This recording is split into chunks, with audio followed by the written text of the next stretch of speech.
Good morning. It's so great to see all of you and be together as we are continuing really kind of our fall launch, talking about who we are as a church and what we believe and why it is that it matters that you come or that you're a part or however you would express that or think about that. So when someone sneezes, the response is what? Someone sneezes, you say, right. Well, not anymore. You say, what are you doing if somebody sneezes now? But you used to say, bless you. And this idea is, we don't really know why we say it, but there's a story behind it. But most people, it's just kind of the instinctive response to bless someone who sneezes. And oftentimes we think about blessing as just means we hope things go really, really well for you. We wish you well is sort of the idea. And it's interesting that the priestly blessing that's found in the scriptures is echoed throughout the scriptures. I began to reflect on this, particularly during our summer Sabbath. We reflected on the Psalms all summer long. That podcast is still available. But I remember somewhere in the middle of it, Psalm 67, I was just writing in my journal. I was doing the podcast, writing in my journal. I just kind of kept coming back to it, couldn't get away from it. So I just kept reflecting on it, thinking about it. And it's may the Lord bless you and keep you, may his face shine upon you. And it's sort of an echo of the first blessing or the original blessing from the priest found in the book of Numbers, where it's may the Lord bless you and keep you, and he's speaking this over his people. And we think about blessings and what that means or what that would mean. I remember years ago, now just for some context, if you're not super familiar with Port City, just so you'll know, kind of get the picture. A few years ago, I was having coffee with a guy, and he was talking about how much God had blessed him. All the stuff that God had blessed him with and all this different, just a litany of how God had blessed him. So I drive a 1989 Volvo station wagon. It is like not cool at all. It's got almost 400,000 miles on it. It has no AC. And the radio station is stuck on an old gospel channel that only plays hellfire and brimstone preaching. So I'm in my car. I get a dose of that everywhere I drive. And I've had this car since we started the church in 1999, so I've had it a very long time. And it's just kind of a part of me. And people say, well, Mike, why don't you get a new car? And the reason is because I have kids, and they've taken all my money and all the cars. They have all that, so that's what I get. I've 3 women in my household, and that's what happens to me. So now 4. I have a little granddaughter too, so that changes. Anyway, long story. So that's my car. And so I'm having this meeting with this guy. He's telling me all God's blessings and how God blessed him. We get out to the parking lot. We're about to leave.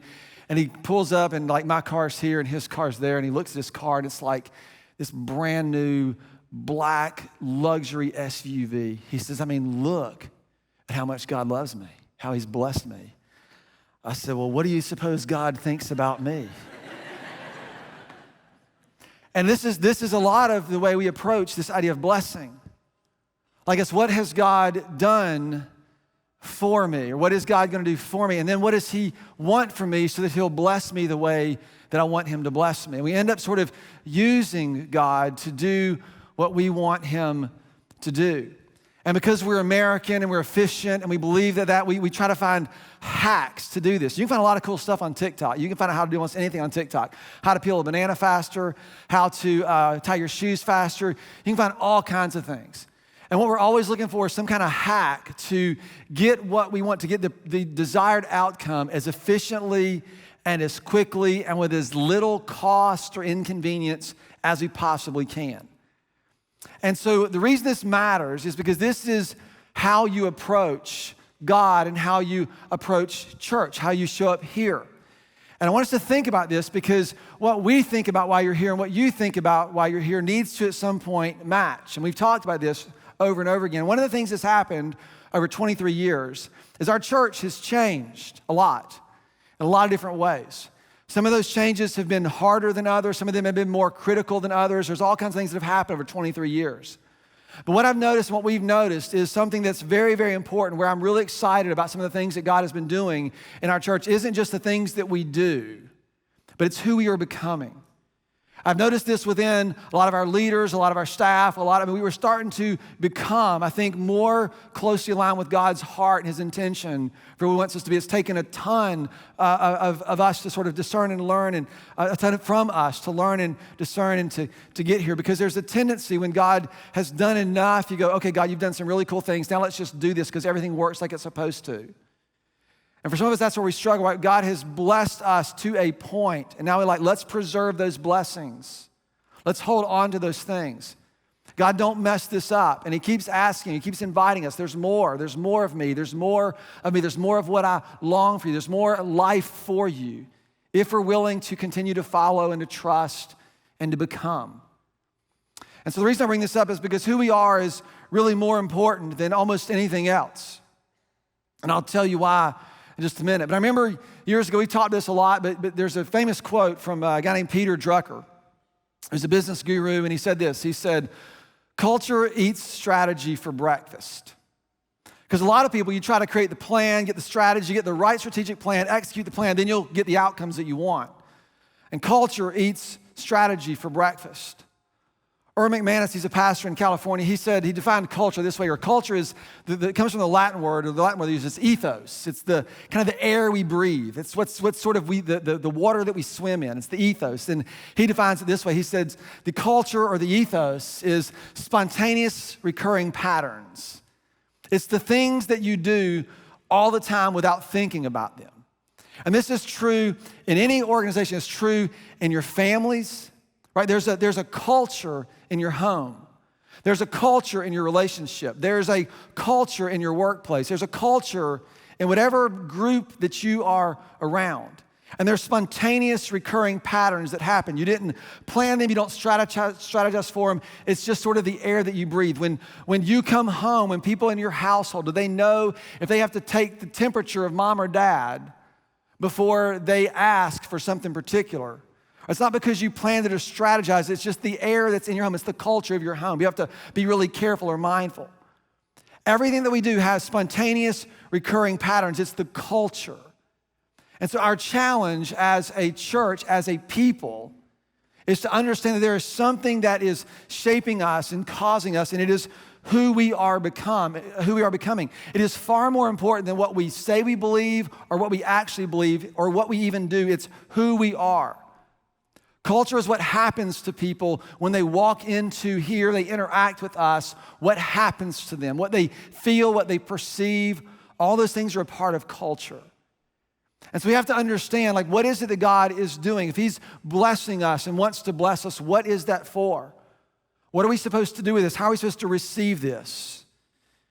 And the secret of culture is also the beauty of culture. The culture isn't something that you can plan or make. It's something that you become. And you become that because of all of the parts that begin to swirl together and they make this thing, whatever it is, what it is. Right? You know this. I don't want to spend any more time, but I think you know this. I was going to tell you another story, but that's off topic, and I'll say that for another time. So we're talking about us, and I want to think that's because all of us have walked in here and show up here for all kinds of different reasons that aren't inherently bad.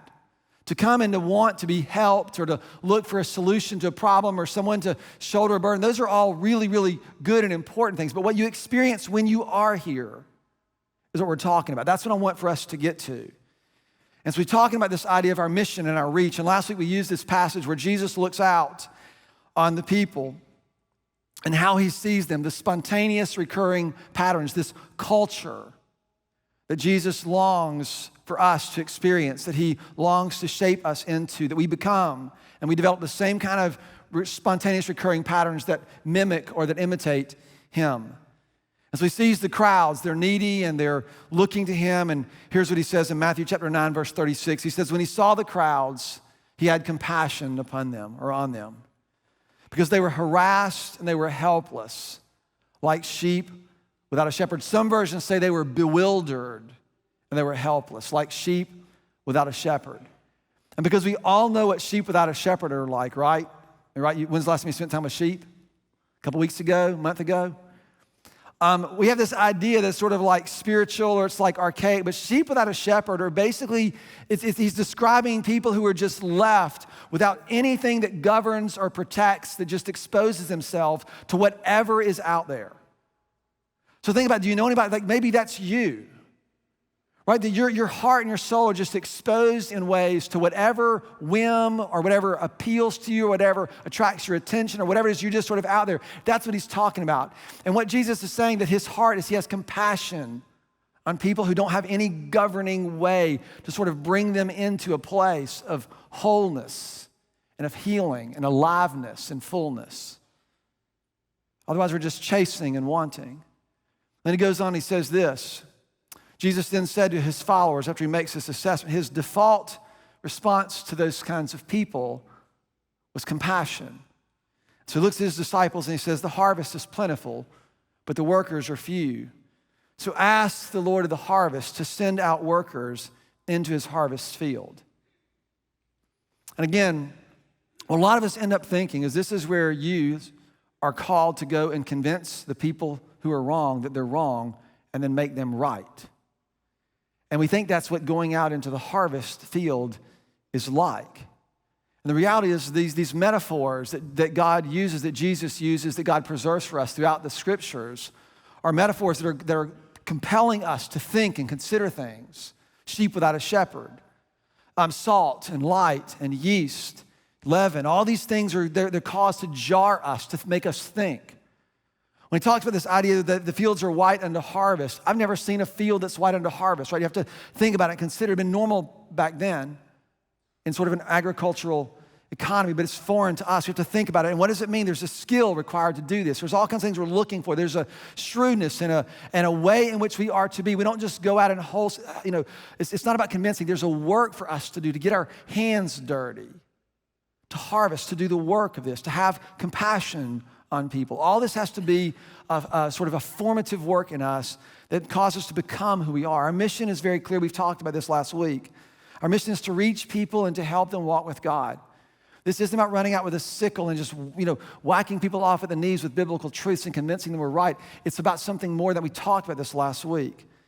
And what I want for us to really begin to consider, and this is where I want for us to go to, is we sort of redefine what we mean by reach. Is that reach isn't used to measure how many people come to our church or how big our church is. Reach actually measures the heart of our church. Reach measures our willingness to care. For you to be a part of that, you have to consider, what are you willing to care about? What are you willing to look out on and to let compassion well up in you? What are you willing to care about? And then what are you willing to do about it? What are you willing to look at and see that lets your heart sort of get broken? And then what are you willing to do about it? That's what we're talking about. The way we talk about reach and the way we're defining it is this, that reach is the extension of God's love the expression of God's love through the extension of ourselves. When we give ourselves away and to others.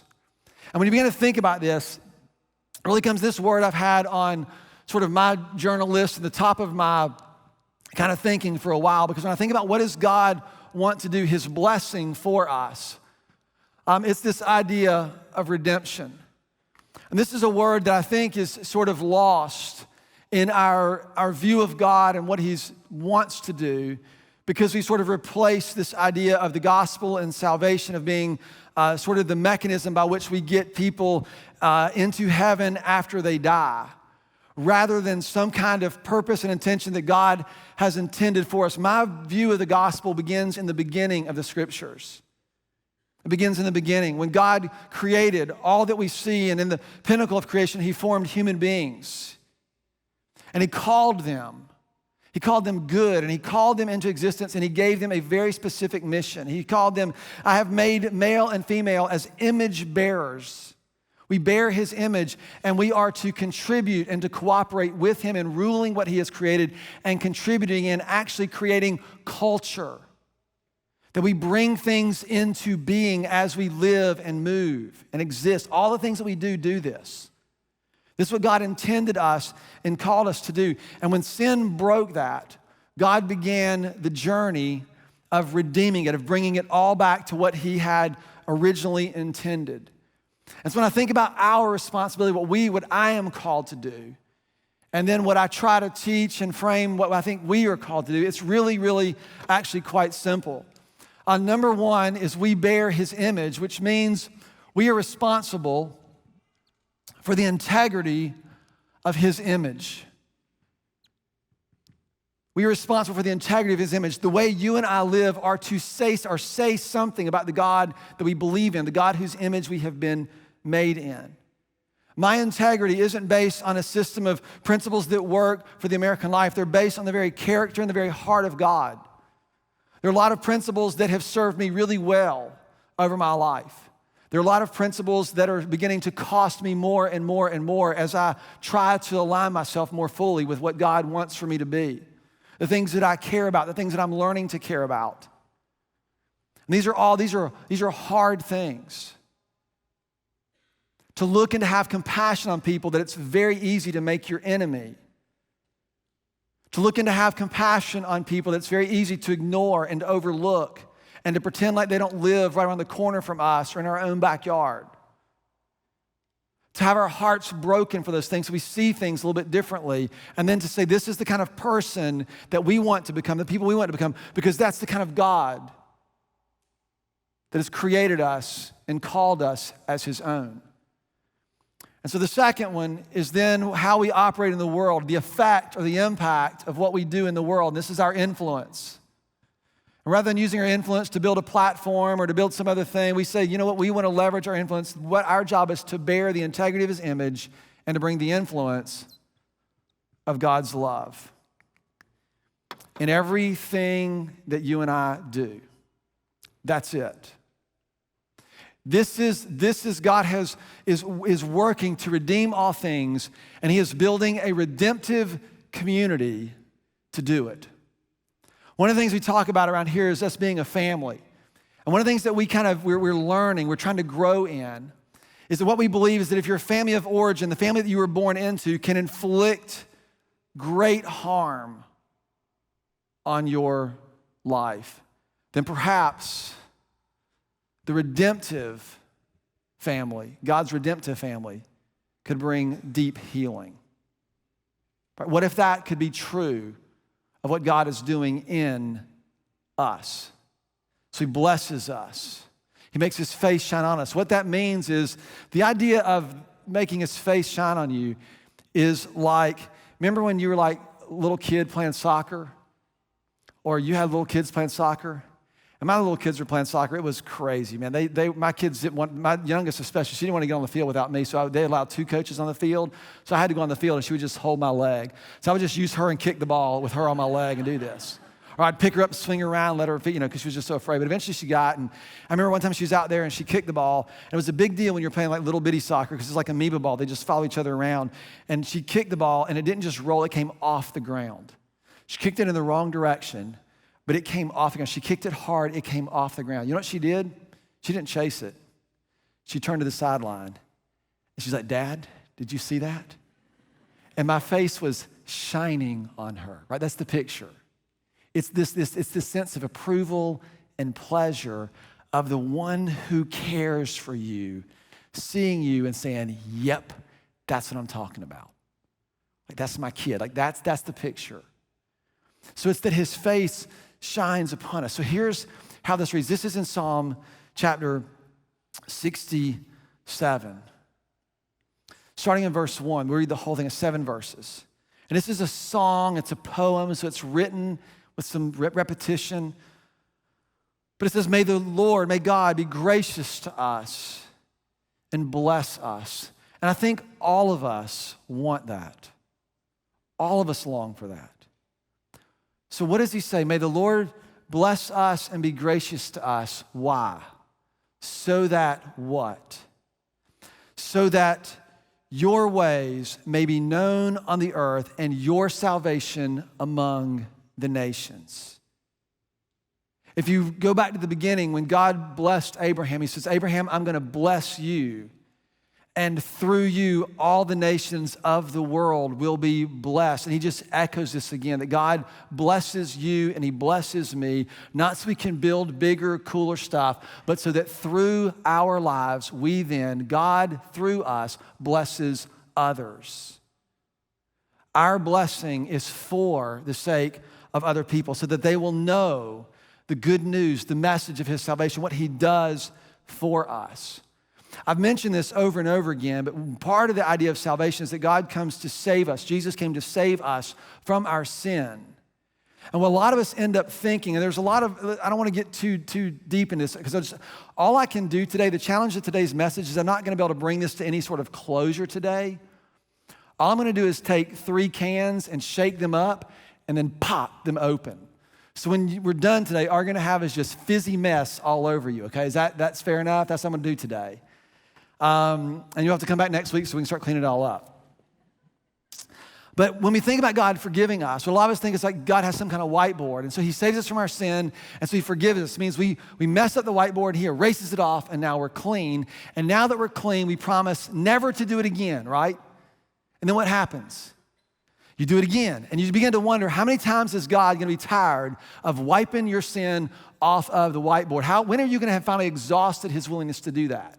And it's because we don't understand what it means to live in his forgiveness, within what he has actually done. The reason God came to forgive us is not so that we can feel better about ourselves. The fact that we are relieved from shame and guilt and all those things is a very good and very important thing. But the fundamental reason why God forgives you and me for our sins is because sin is what separates us from God. And so he came to remove the thing that keeps you from what he has intended you to be. He has forgiven you so that you can be reconciled to the Father. Why? Because he has blessed you, and his face is designed to shine upon you as the one who belongs to him. And he did send his only son to remove the thing that threatened to keep you distanced. That's what forgiveness is. Everything else is us being formed into that and learning what that means. So he tells us that our blessing is then designed to move outward towards others, that his salvation will be made known among the nations. May the peoples praise you, God. May the peoples praise you. Again, this is that poetic language. May the nations be glad and sing for joy, for you rule your people with equity, and you guide the nations of the earth. I remember I was reading this a couple weeks ago. Again, I was like, this isn't going so well. Like he's ruling the people with equity. This doesn't look like it's turning out very well for a lot of people. What I began to realize is that there's this in this that God is giving us this picture of what you and I are to participate in. The way of life under which we've been intended to live and we begin to work for. This is our redemptive activity. Again, he echoes this line. May the peoples praise you, God. May all the peoples praise you. The land yields its harvest. And God, our God, blesses us. May God bless us still so that all the ends of the earth will fear him. And I translate fear in my notes because I think in our culture, we think of it as like some kind of cowering, kind of intimidating, patriarch sort of thing. And I translate it as to fear God is to know him as God. To recognize that he is unlike me and unlike what I know, and he is God and I am not. It's a posture before him. And so what is happening, and the reason you are either moving in that direction or are not moving in that direction, the reason you are learning how to receive and live as one who is forgiven and who then receives and then offers is not because you're a good person or a bad person. It's not even because you are a good Christian or a bad Christian or you have good faith or bad faith. The reason that you aren't isn't because of any of those things. It's because you are being formed by something. It's whatever it is that you are being shaped by. And the question is this is everybody in this room, everybody who's listening to me right now, you are becoming somebody. Something is happening to you. Something is shaping you to become more of something. You're becoming more gracious, more forgiving, more loving. You're becoming more cynical. You're becoming more isolated, more alone. You're becoming something. And the reason is because there is whatever it is that is forming you is the culture. It's the air that you breathe. It's what you're swimming in. What God is doing is he is putting together, calling us to be this place where we live and dwell, where his work gets done, where his will is done here on earth as it is in heaven, where we begin to live in a different culture under a different set of rules. This is exactly how Paul sums this up in Romans chapter 12. Verse 2, in fact, this is a really famous passage, and he opens like this. He says, in view of God's mercy, in view of seeing God, encountering God's mercy, I offer my body as a living sacrifice unto you, holy and pleasing, acceptable. For this is sort of the least that I can do. This is my spiritual offering. And then he says, look at this, do not be conformed by the patterns of this world. Do not be shaped by the thing that you get up and wake up and walk in every single day. Do not be conformed by the patterns of this world, but be transformed by the renewing of our minds, by putting our eyes, fixing our attention on other things, on more important things. This is the essence of what it means of how we learn, how to be formed, how to be transformed, how to align ourselves with what God is doing and longs to do. What I have learned, and there are two things I want to mention here. Number one is you have to pay attention to what you pay attention to. As one who has significant attention issues, this has been a lifelong struggle and a lifelong pursuit for me, and I'm not making any light of it. I have wrestled deeply with this, but what I have learned is that I have to learn how to be a steward of my attention. They call it paying attention for a reason, because it has a cost to it. When a year, my word, one year was to produce, no, it was inspire. My word was inspire. And I remember what I learned out of that year and what I wrote down. I sort of keep this in front of me. It says, whatever catches my eye will eventually capture my heart. So, hey man, what are you doing? I'm just scrolling. Not only does it have your eye, but it's shaping your heart. Every relationship, everything that you are in, do not be conformed to the patterns of this world. But somehow he has seen fit to leave us within this world that works according to these patterns every single day. We have to pay attention to what is shaping us. Number two is our depth. And this is what I want to finish with. I want to talk about our depth. Because a lot of people are big on depth. I talk to people all the time who'll say, Mike, I just go to Port City, but I needed something deeper. Okay, whatever. And we had to have this idea of depth, that depth is somehow something that we know more about God, or know more about his word, or know more books of the Bible, or know more things about, whatever it might be. And the warning that I would say is, do not mistake trivia for depth. Depth isn't about knowing more things about God. It is having the things that you know about God seep deeply into your bones and into your character so you become. You cannot grow in depth with God and be indifferent towards others. You can't grow in depth with God and be sarcastic with others, or condescending toward others, or make enemies out of others. You cannot grow in depth and do those things. You can know a ton about him and do those things, but you cannot be formed in his image and do those things. This is the picture that I'm trying to get us to understand. So here's what I want us to do. When I think about reach, there are three things that when we talk about deepening, and I'm going to put this down here. When we talk about deepening, I want to be very clear. This is because this matters in who we are becoming. And who we are becoming. And who we are becoming is what people are going to experience about us every time they rub shoulders with us, whether it's in our facilities or whether it's somewhere else where we are positioned or placed throughout the culture. So it's important that you understand these things and are willing to say, this is who I am, because this is what I pray that the ethos, the culture of Port City does, as God does these things, that this is what it does. Number one, as we want to grow deepening, we want to deepen in our distinctness. And this just means that as things progress, we are going to look more and more different than what the world looks, because we just don't live under those patterns. It's going to look different. By distinct, I don't mean weird, I mean distinct. There's a character and an integrity and a willingness to sacrifice that is distinct about us, that we bear God's image and his integrity, and therein that becomes our image and our integrity. We're going to unpack this. I told you that's sort of can number one. Can number two is that we deepen in our oneness, in who we actually become. We believe that the way of Jesus is distinctly different than the way of the world. It's interesting. When Jesus was before Pilate, and Pilate's, kind of interrogating him, I was like, aren't you a king? Are you a king? Are you a king? And Jesus says, it is as you say. Jesus used this cryptic language with Pilate that drove him crazy. It is as you say. He's just talking about his kingship. And then Jesus makes this remark. He says, my kingdom is not of this world. Because if it were, my followers would come and they would fight. If my kingdom were this world, my followers would look like everybody else in the world. But because my kingdom is different, we look different.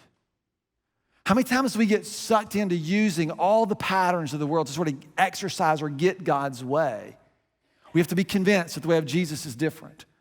We have to be convinced that the image that God longs to bear in the world is the way in which you and I relate to one another. That's a hard one for me.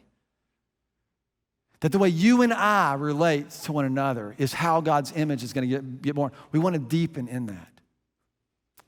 Do you know why it's so hard to love people? Right? Because people are often very unlovable, aren't they? They're difficult. Not you, but people you know. People who came to the other service. And then last is we want to deepen in our purpose and understanding that God has put us here to love. To love. When he was summing up the commands, he could have said anything. Jesus, what's the greatest command? He could have said anything. He could have said, stand on the right principles. Take out anyone who threatens you. He said, the greatest commandment is to love the Lord your God with all of your heart, with all of your soul, with all of your mind. And the second is like it, to love your neighbor as yourself. He was envisioning a redemptive work. And I've said this before, last week actually. God hasn't commanded us to change the world, but rather to love it. And I've been noodling on this and thinking about this. This is so in order to change someone, that's actually a lot easier because I can leverage control or manipulation. I can do a lot of things to change someone. But to love someone feels like you're leaving it to chance.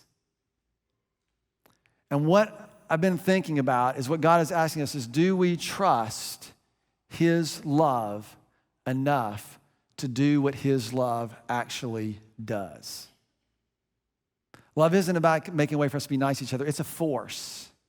It's a force that moves into the world. And so here's the culture that we're talking about. These three things.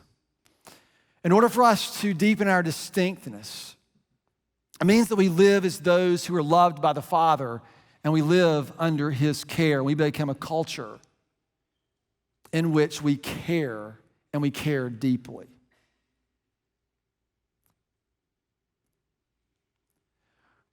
In order for us to grow in our oneness, we become a culture where when you walk in here, and this is honestly why I've become more and more and more committed to the way we gather on Sundays. I'm so grateful for the work that we have done over the last few years to make this more personal, because we want for when you come into our place, when you rub shoulders with this sort of culture here, that anything that you feel, any isolation or distance you feel, right, gets dissipated because of what you have walked into. These things that we're growing in, these are works of the Holy Spirit in our lives. They are not things that we strategize or manufacture. These are things that God does in us so that we become what he's created us to be. And as we grow in our purpose and we understand, or deepen in our purpose and we understand this call to love, I try to imagine what it would be like if this place was this bastion in a world that has lost its mind of goodness? Right? What if we were just an echo or a shadow of what God had intended? You see, the dirty little secret about this, a lot of people think that you can just create a program or some strategy and you can solve all the world's problems. The dirty little secret about redemption is that redemption is relational. When God came to redeem the world, he entered in to the blood and the guts and the dirt of humanity, and they ended up crucified. It is relational, incarnational, dirty work. But it's who we become. Can you imagine if people rubbed shoulders with you and with us and they believed they were cared for? Can you imagine if people rubbed shoulders with us and there was no withholding, there was just something that began to connect and draw? Or if they came in here from being beat up and sick and all the other things that happen in our world, and they showed up, and just for a moment they thought, oh my gosh, there's something different, something good. It's not because we're a cool church or a better church. Do you know why this happens? Because we bear the image of God. We're working on some resources to kind of make this a little bit more accessible, and you'll hear more about this, but I want to read this together as we close our time. You know the metaphors, salt and light and yeast. A woman puts a little bit of leaven in a lump of dough, and she kneads on it, and before you know it, the entire lump of dough is affected by this leaven. That's how Jesus taught. He wants us to enter in to think about these things. So read this together. Working for the welfare of people who don't know God, who aren't in fellowship with him. Looks like a covering of salt, a glow of light, a pinch of yeast, or a pleasing fragrance. It could be that our work for others' welfare might never be seen. You might do things that no one ever knows about. These biblical metaphors suggest an approach that is creative, patient, and subversive. In a culture built on deception and lies, we can prove ourselves to be authentic and trustworthy. In a culture of greed, we can be generous. In a world that divides and scatters, we can be a people who gather and pursue justice. Among people committed to violence, we can be the ones who seek peace and pursue it. My question this morning is not, do you promise to do this and never do what you're doing ever again? My promise or my question to you is, what if this week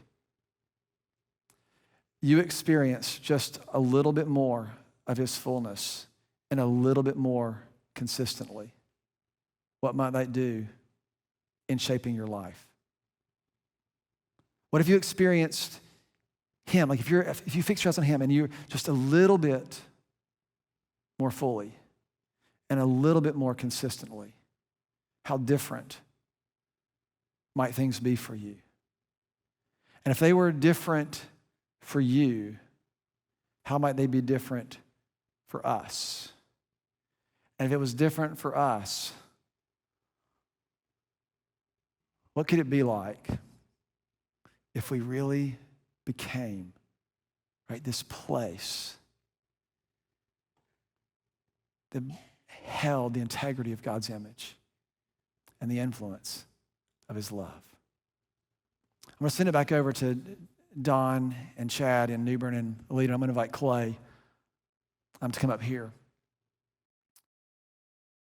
Amen. It's such a really powerful message that we heard today, just about what the future of our church really does look like, centering around those three ideas of care, connection, and goodness. And as we wrap up our time together online today, we wanted to just point out that idea of being connected as a church, even through watching online. We know that you are watching from all different places around the country and maybe even the world, and we would love to still connect with you. You deserve to be connected with, you deserve to be encouraged, and you have a role to play in the future of the church. And I think a lot of you probably would say, well, I'm not sure exactly how, or I'm not sure what my next step really is. And a great way to begin the conversation around what your next step could be is simply by filling out the Connect card. If you go to portcity.church/connect, that link is on the screen. It's a perfect place for you to just give us your name and your email, a way to reach out to you. And then there's actually a perfect option that you can select today if you're unsure of what your next step is.